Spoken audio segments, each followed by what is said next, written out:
Graça e paz, irmãos.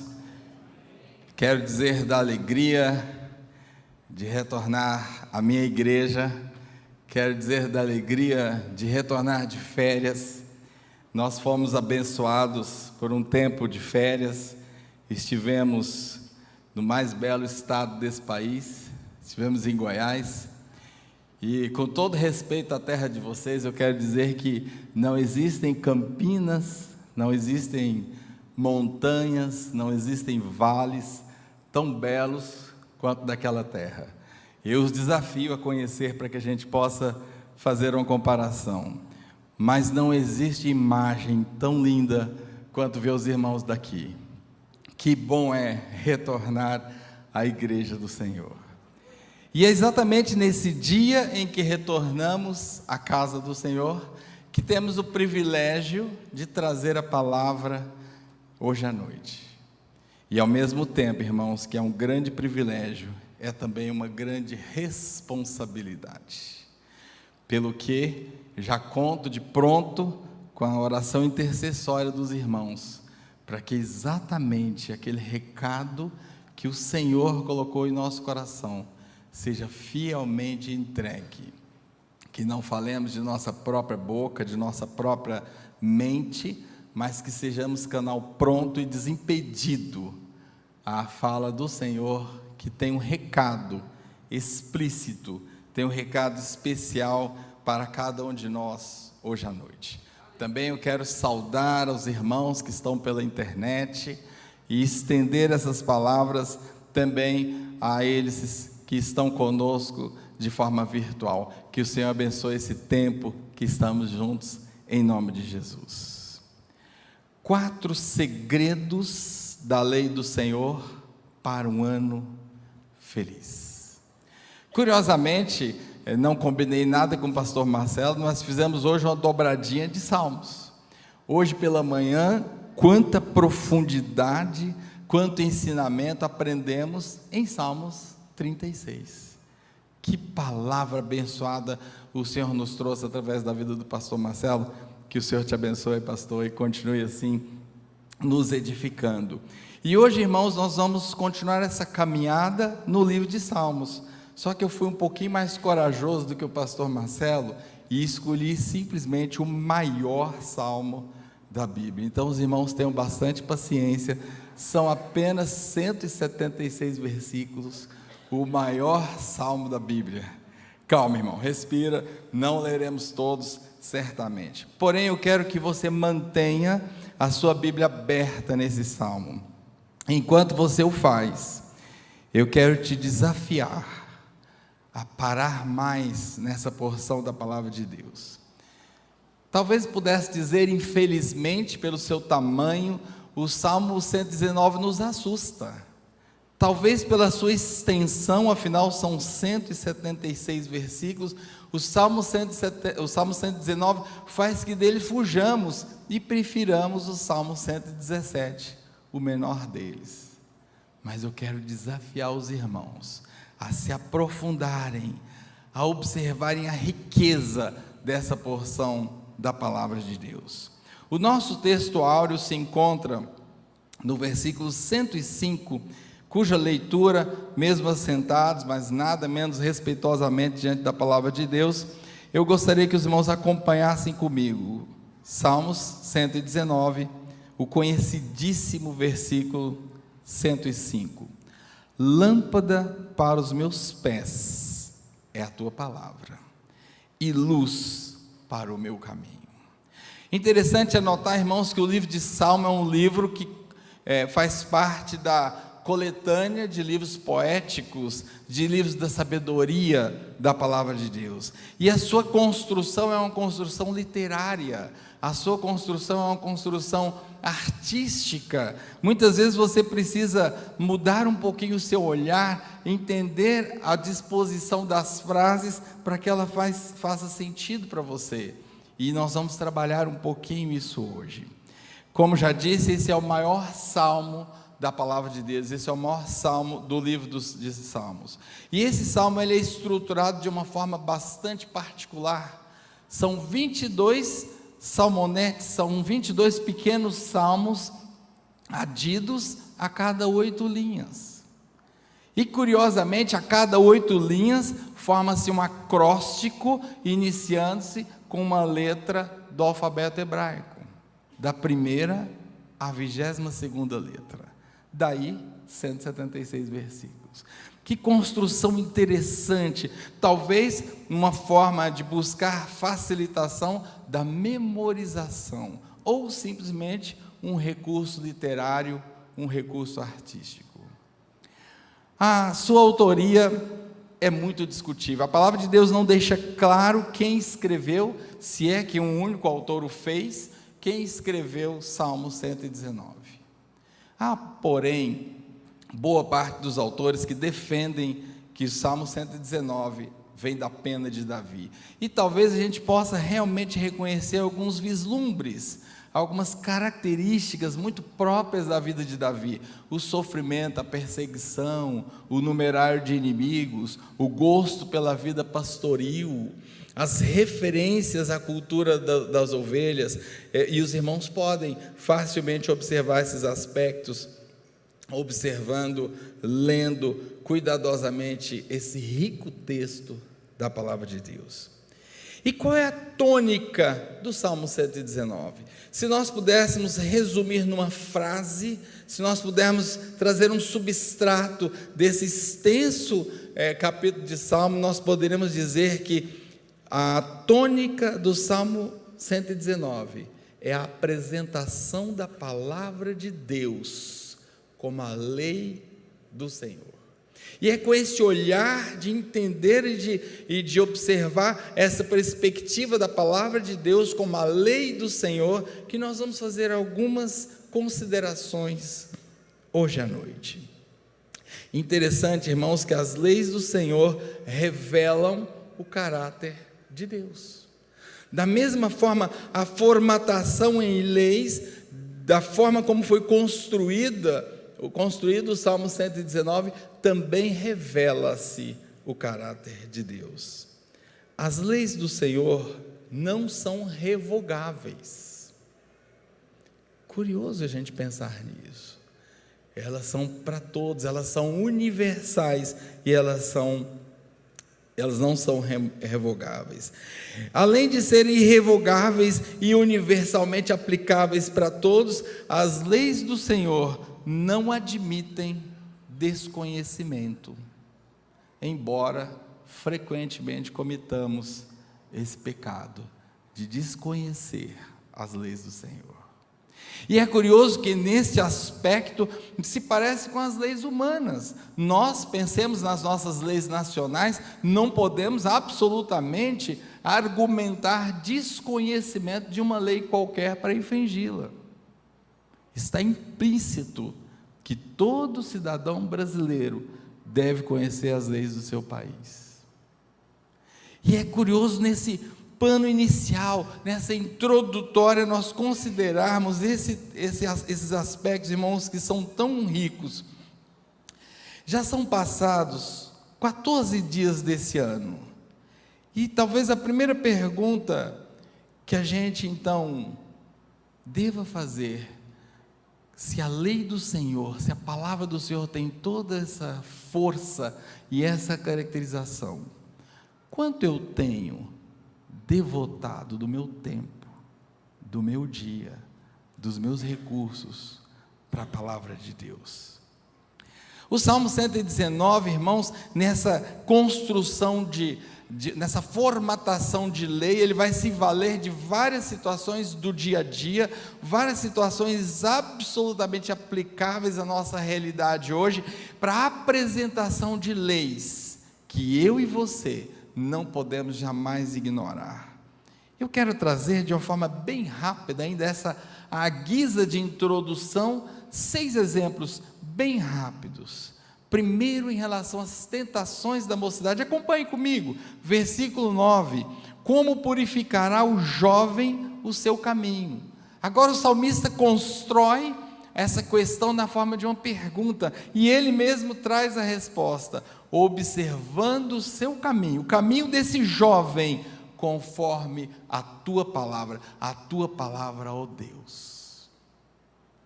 E aqui eu quero abstrair para mim e para você a lei. O jovem que observar em seu caminho a tua palavra, tem o seu caminho purificado. É lei. Fantástico.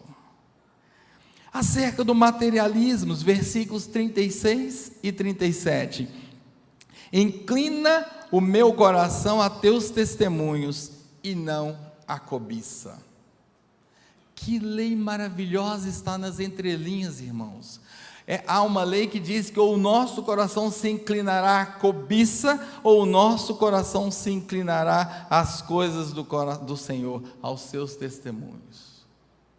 Portanto, está posto diante de nós uma escolha. A que direção nosso coração tem se inclinado, irmãos? E ainda, desvia os meus olhos de contemplar a vaidade.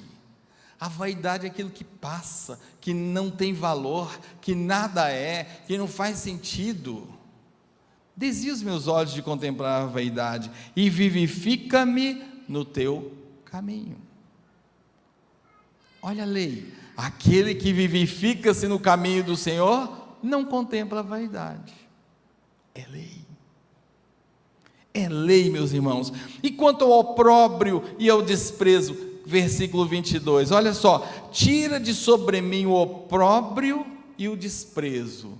Quantas situações, muitas vezes, nas mais diferentes circunstâncias da nossa vida, vivemos exatamente essas duas situações tão difíceis: opróbrio e desprezo. E agora a oração singela do salmista: tira de sobre mim o opróbrio e o desprezo, pois guardei os teus mandamentos. Num primeiro olhar parece até uma jactância, parece uma soberba. Senhor, eu estou aqui me vangloriando, eu estou aqui cheio de mim, dizendo, eu guardei. Não, o que o salmista quer dizer para nós é uma lei. Quem guarda os mandamentos do Senhor não fica no opróbrio, é de lá resgatado pelo Senhor. Não vive o desprezo, é de lá removido pelo Senhor. É lei. Oh glória! É lei. E mais, meus irmãos, o que dizer da tristeza? Versículo 28. Uma das características que aponta a autoria desse salmo para Davi é a profunda tristeza que frequentemente ele se acha nas suas mais diferentes vicissitudes de vida. A minha alma consome-se de tristeza, fortalece-me segundo a tua palavra. Qual é a lei? A tua palavra me fortalece e eu não caio em tristeza. Tristeza é falta de palavra, irmãos.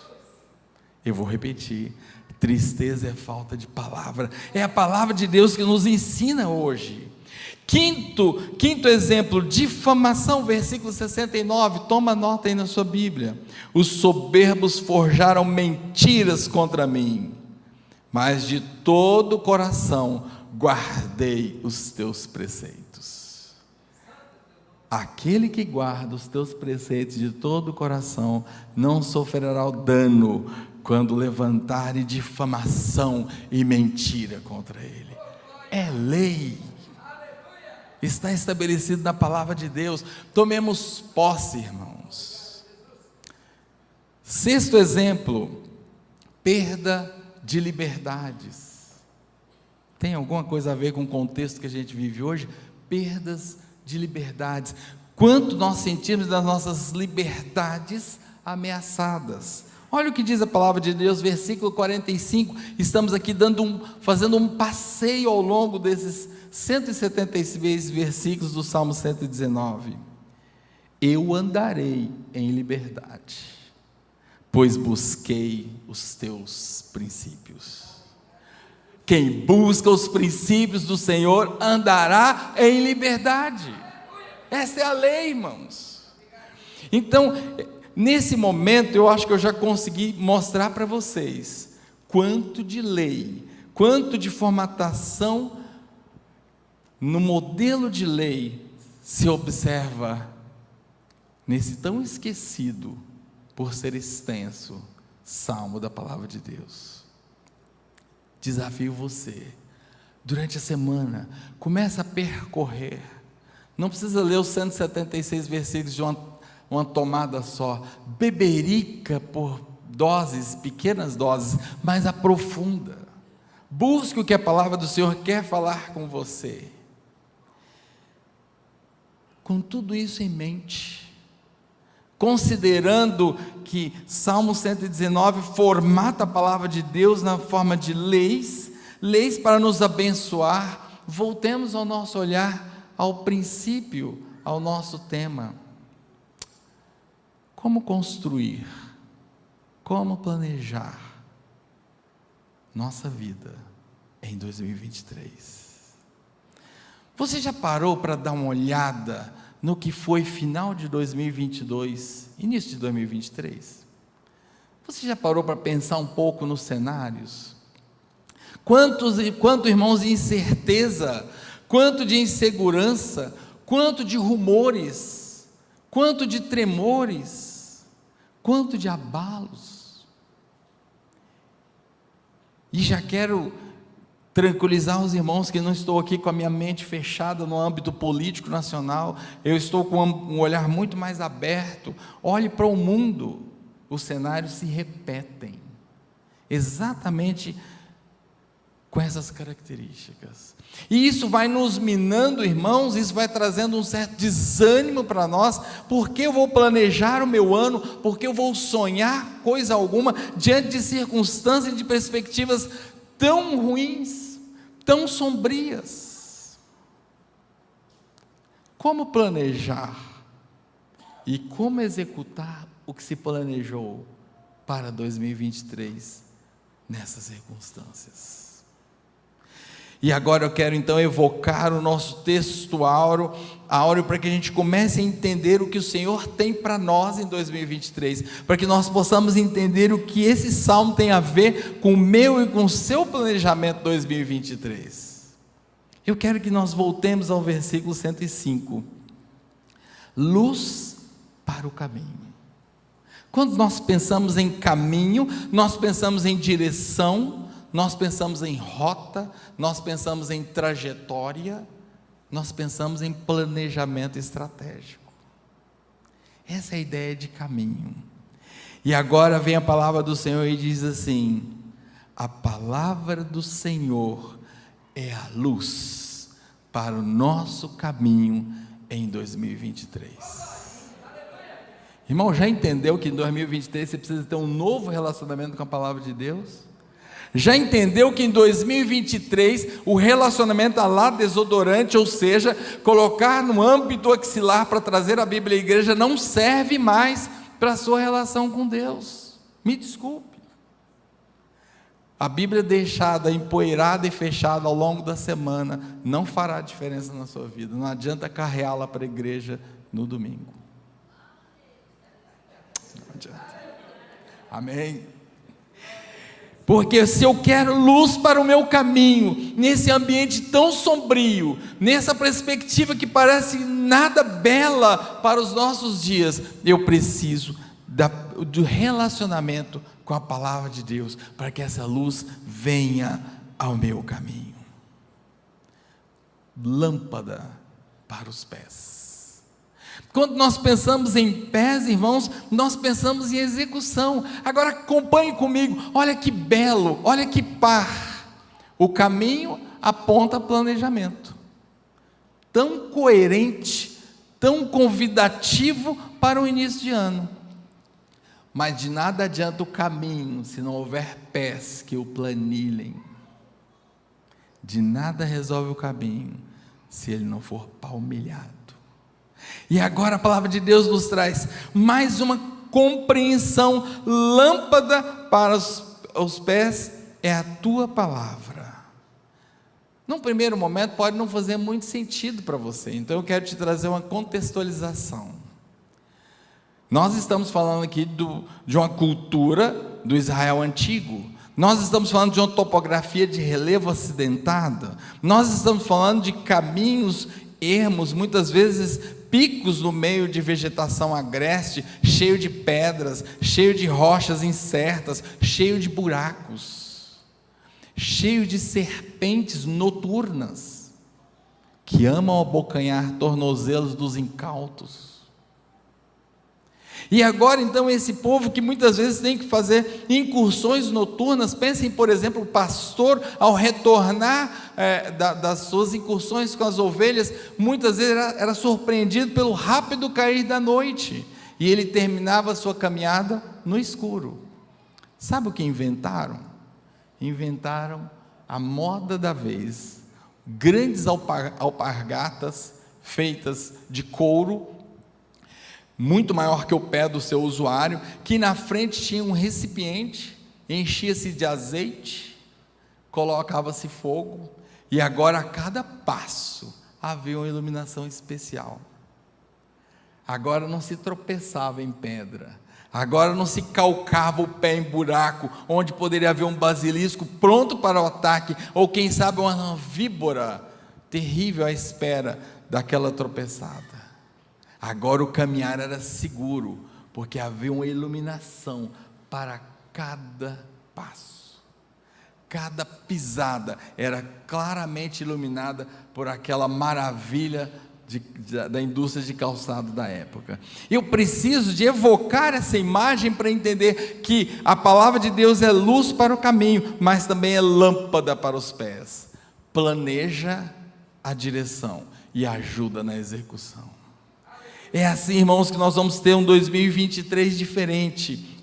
É assim que nós vamos ter um 2023 abençoado, apesar das perspectivas lá de fora. Problema das perspectivas, nós teremos um 2023 abençoado. Amém?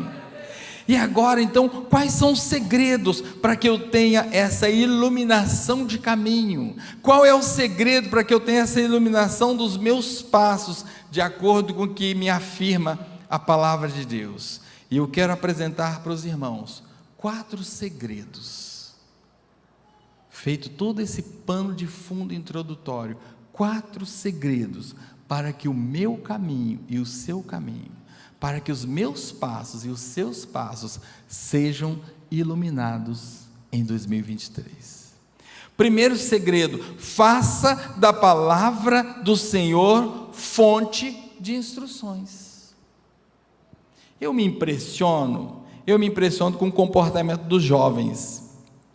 Muitas vezes na universidade, ao propor uma questão qualquer, eu me impressiono com o comportamento. Você lança uma questão e instintiva e imediatamente os jovens se lançam no YouTube e faz lá uma pesquisa e descobre algum vídeo que te traz aquela resposta. É impressionante.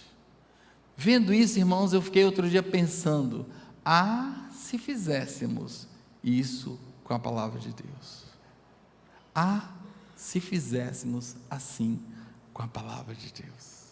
Que maravilhoso que seria, porque o primeiro segredo é esse: a palavra do Senhor é fonte de instrução. Se nós observarmos os 3 primeiros versículos do Salmo 119, ele se parece com o primeiro versículo do Salmo 1, ele traz bem-aventuranças, ele diz que mais do que feliz é quem segue ao Senhor e quem guarda a sua palavra.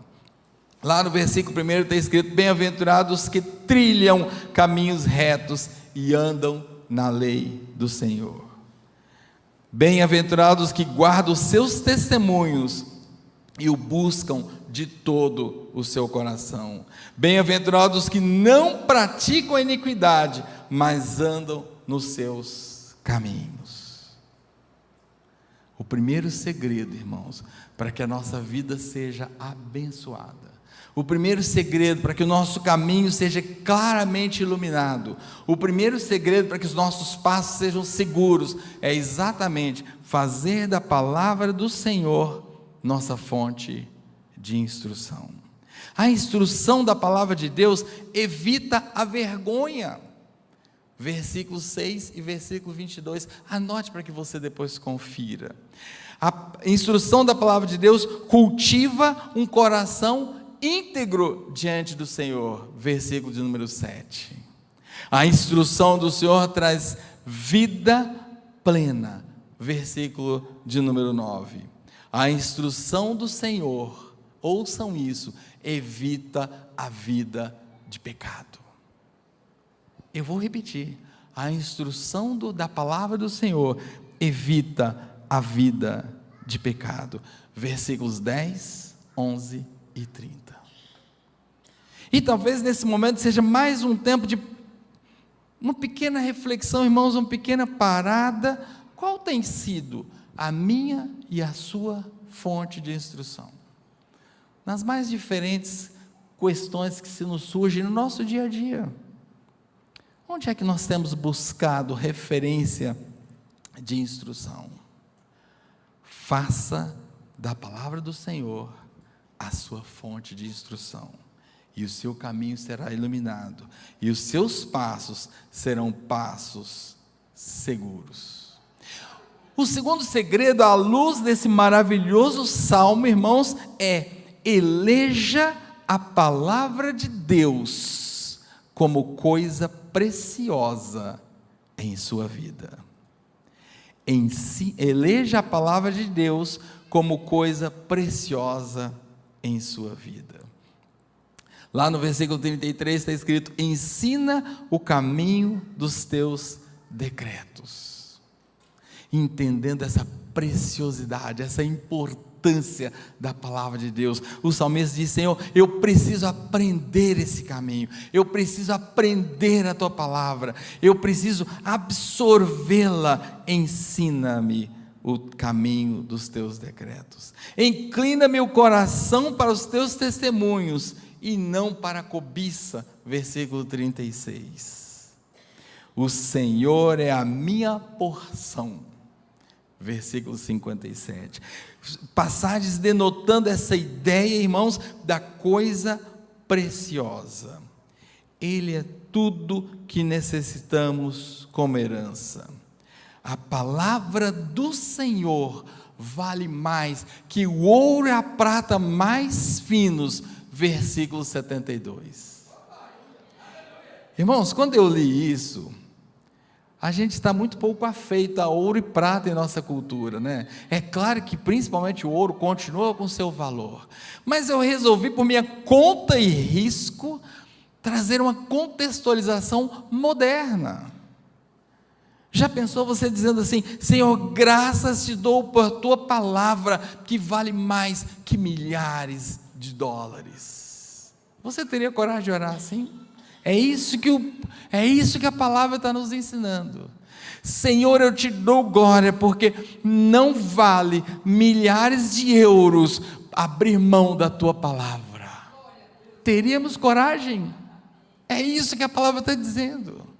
Senhor, eu trocaria bitcoins a valer para não perder a tua palavra. Teria coragem, irmãos? Já foi ver a cotação de um bitcoin? A palavra do Senhor vale muito mais. Muito mais.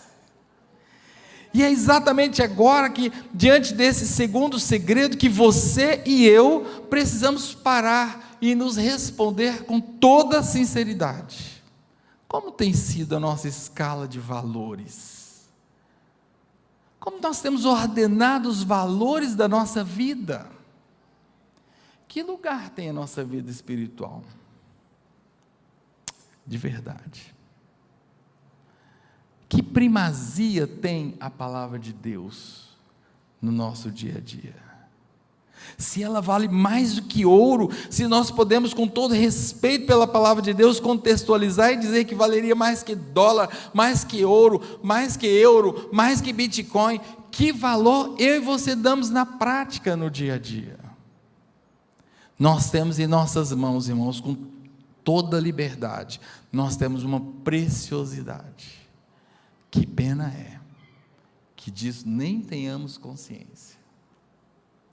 Façamos da palavra do Senhor a coisa mais preciosa da nossa vida. Priorizemos a palavra de Deus em nossas vidas. O terceiro segredo, irmãos, nós vamos trabalhar então com 4 segredos. O terceiro segredo: faça das injunções do Senhor sua inesgotável fonte de esperança. Já parou para pensar que a esperança é o combustível da vida? Se tirar a esperança, já não mais faz sentido. Alguém disse que a esperança é a última que morre, e outrem corrigiu, dizendo que a esperança é a que não morre. Seja como for, irmãos, de fato, nós precisamos ter sempre a ideia de uma esperança. A gente precisa ter sempre um alvo a seguir, uma expectativa, algo que nos move, que nos assegura, que nos sustenta. Coisas que podemos chamar de esperança. E é interessante que há uma situação muito crítica. A palavra de Deus não deixa claro que coisa é essa tão crítica, que momento é esse tão difícil, que leva o salmista a fazer essa descrição. Porém, ele consegue trazer esse senso de uma situação a mais absolutamente crítica possível. Olha só: já me assemelho a um odre de fumaça. Ou seja, ele se encontra espiritualmente seco, contaminado pelo mundo, já não tem mais valor nenhum. Sou assemelhado a um odre de fumaça. Que crise é essa? Que momento é esse tão difícil de se ter esperança? Porém, mesmo trazendo essa contextualização, no mesmo ambiente o salmista diz: as circunstâncias não me farão esquecer os decretos do meu Deus. Versículo 83. As circunstâncias não me farão esquecer os decretos do meu Deus, ainda que seja odre cheio de fumaça, eu não me esquecerei dos decretos do meu Deus. É Ele o meu Criador, é Ele o meu mantenedor. Versículo 73, que coisa linda é essa, irmãos, reconhecer que Ele é que nos forma, Ele é que nos sustenta, não importa o que nós estamos vivendo, é Ele quem nos assegura, e nós precisamos da sua palavra para nos assegurarmos, para tomarmos posse disso. Ele é a fonte de toda a esperança, Ele nos consola em meio a toda aflição. Versículo 76, a meditação em meio à calamidade torna-me mais sábio que o maior dos mestres. A meditação na sua palavra, mesmo em meio à calamidade, me faz mais sábio que o maior dos mestres. Que precioso, irmãos, que coisa linda. Então nós precisamos nos perguntar: e nós outros? Em quem temos depositado a nossa esperança? Será que a nossa esperança tem sido colocada em pessoas? Em homens? Em situações? Em nosso bom emprego? Em nossa boa condição social? Onde tem estado assentada a nossa esperança? E finalmente, irmãos, o quarto segredo que o Senhor quer nos trazer hoje à noite: a força da palavra do Senhor é o canal do Espírito Santo a falar em nossos corações. Todos nós falamos, todos nós almejamos ouvir a voz do Espírito Santo, todos nós almejamos na sinceridade, na integridade do nosso coração, a seguir o que o Senhor quer para nós, mas nós precisamos de um catalisador. Nós precisamos de um meio que traga essa revelação do Espírito do Senhor, da vontade do Senhor para nossas vidas. E o quarto segredo é exatamente dizer que a palavra do Senhor é esse canal. É esse canal. A vida espiritual, A vida com o Senhor, o relacionamento com o Senhor é particular de cada um de nós, e depende da estreiteza, da comunhão com Deus, e depende da audiência do Espírito Santo, e depende, portanto, do quanto eu me relaciono com a palavra. Interessante, irmãos, que nós vivemos uma era que muitas vezes nós queremos terceirizar a nossa comunhão.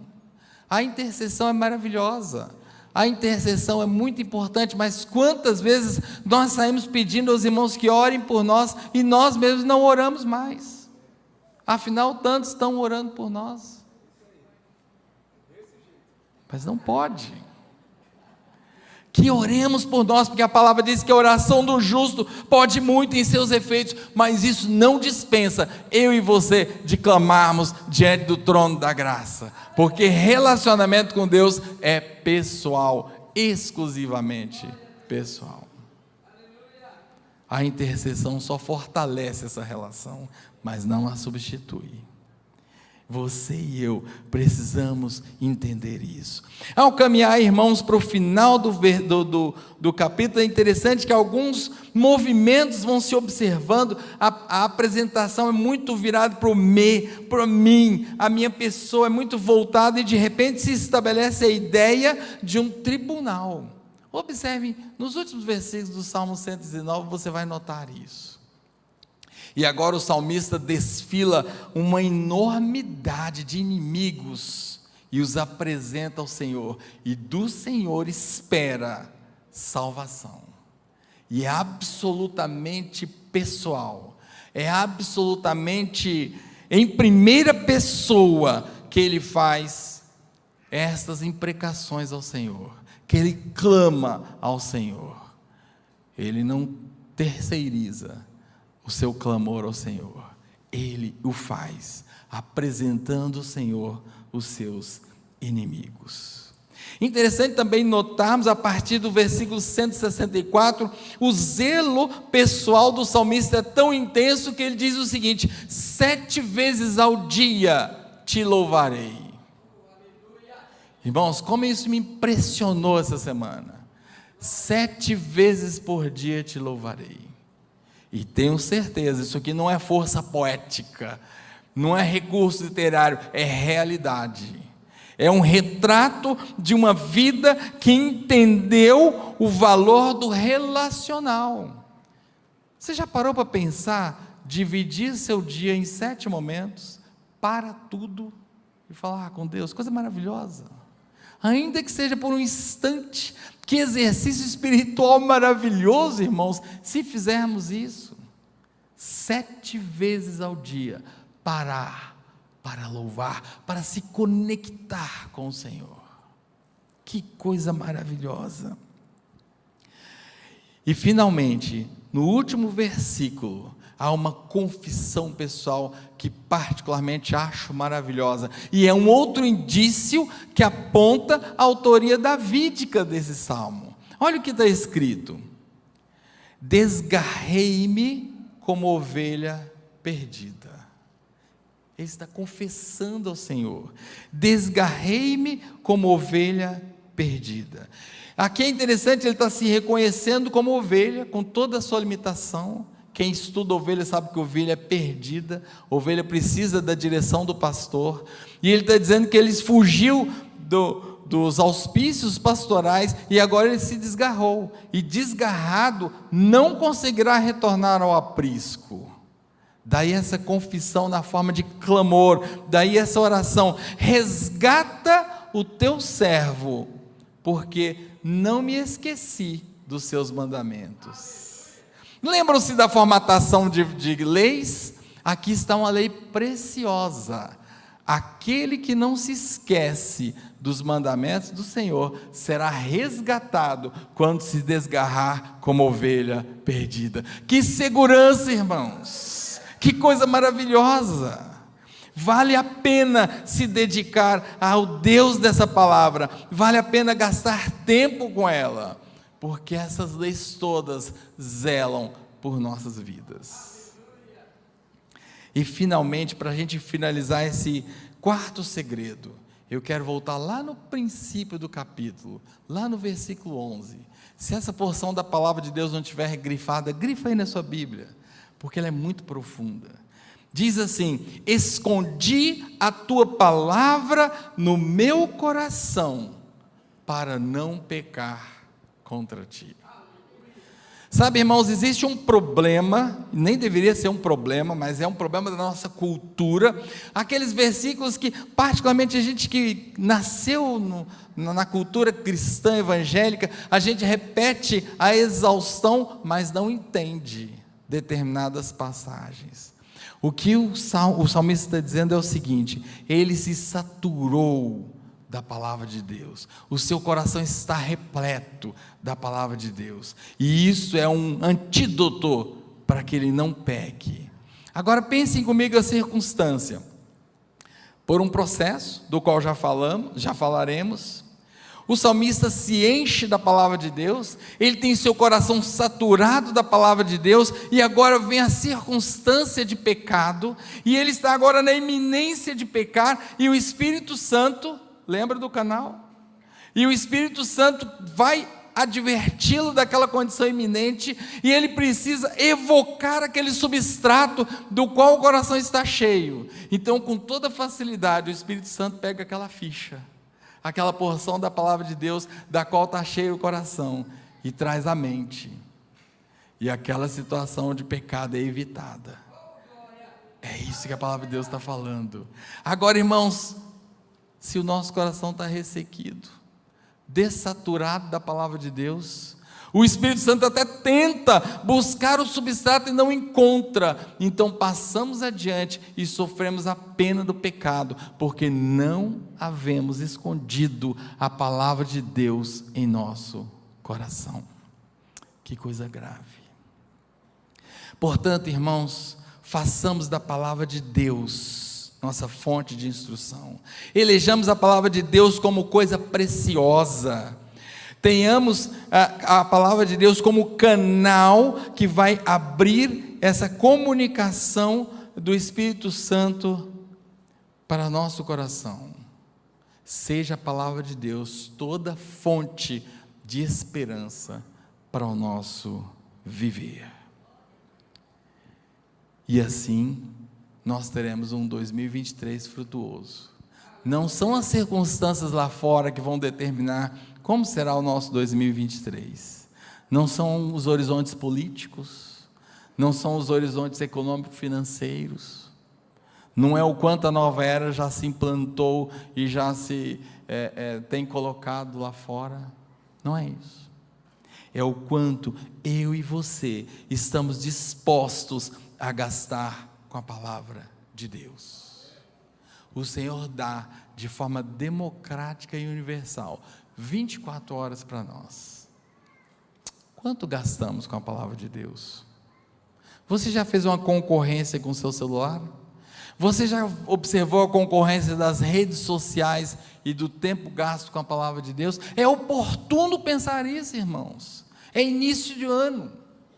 Ainda dá tempo de reavaliarmos o nosso comportamento. Quanto eu e você gastamos de tempo com a palavra de Deus, com oração? Você já leu a Bíblia de forma íntegra, de Gênesis a Apocalipse? Fica o desafio. Acabamos de visitar meu pai dia 19 de dezembro fez 89 anos, e meu pai está para completar 200 vezes a leitura da palavra de Deus. Que exemplo, irmãos!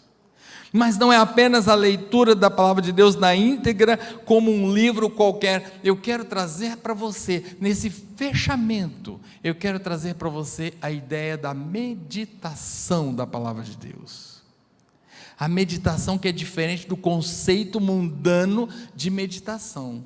Se você for estudar o conceito mundano de meditação, é alguma coisa como: esvazie a sua mente, deixe que o caos do nada se instale na sua mente, e eu nem preciso dizer para vocês o que instala-se depois lá.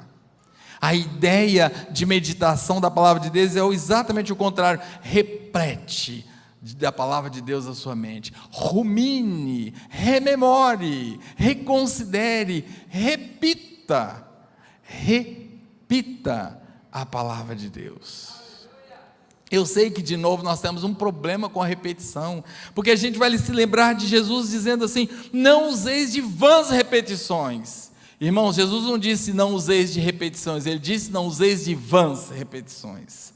Há uma diferença, portanto, entre a repetição frutuosa e a repetição vazia, a repetição litúrgica da religiosidade. É essa que eles achavam que ganhariam pontos espirituais, que Jesus condena. Mas nós devemos sim repetir a exaustão a palavra de Deus. Repita a exaustão a palavra de Deus.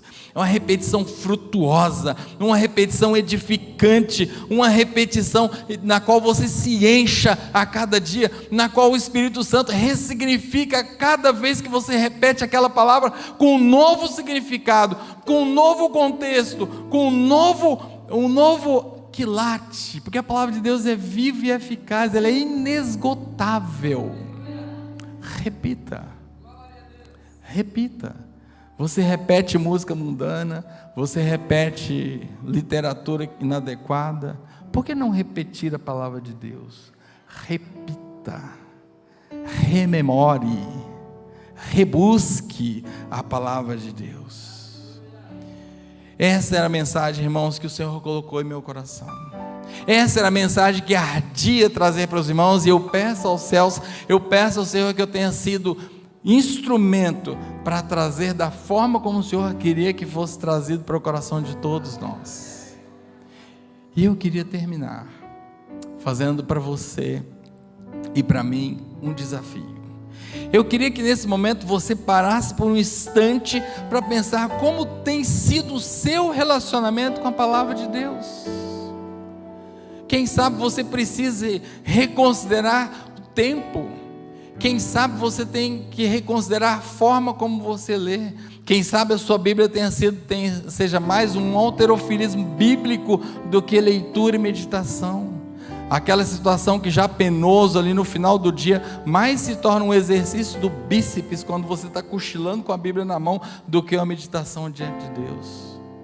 Como está o seu relacionamento com a palavra de Deus?